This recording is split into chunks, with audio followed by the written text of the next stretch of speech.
இடைத்தேர்தலில் அதிமுக வெற்றி பெற்றே ஆக வேண்டும் என கட்சி நிர்வாகிகளுக்கு எடப்பாடி பழனிசாமி அறிவுறுத்தல். விவரங்களுடன் செய்தியாளர் பிரகாஷ் இணைப்பில் இருக்கிறார். வணக்கம் பிரகாஷ், விவரங்களை பதிவு செய்யலாம்.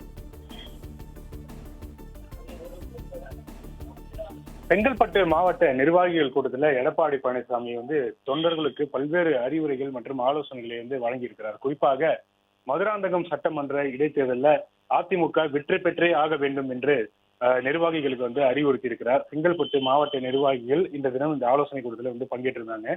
மாவட்டத்துக்கு உட்பட்ட தொகுதி தான் மதுராந்தகம் தொகுதி என்பதால அந்த தொகுதியை சேர்ந்த நிர்வாகி எல்லாருமே இந்த கூட்டத்தில் பங்கேற்று இருக்கிறாங்க. அந்த தொகுதியில அதிமுக சார்பில் வெற்றி பெற்ற மரகதம் குமரவேல் தமிழக வெற்றி கழகத்தில் இணைந்திருக்கக்கூடிய சூழ்நிலையில அவருடன் பல்வேறு முக்கிய நிர்வாகிகளும் தமிழக வெற்றி கழகத்தில் இணைந்திருக்கிறாங்க. அவர்களுக்கு பதிலாக புதிய நிர்வாகிகள் நியமிக்கப்பட்டிருக்கிறாங்க. அவர்களுக்கு தான் இன்றைய தினம் ஆலோசனை கூட்டமானது நடைபெற்றது.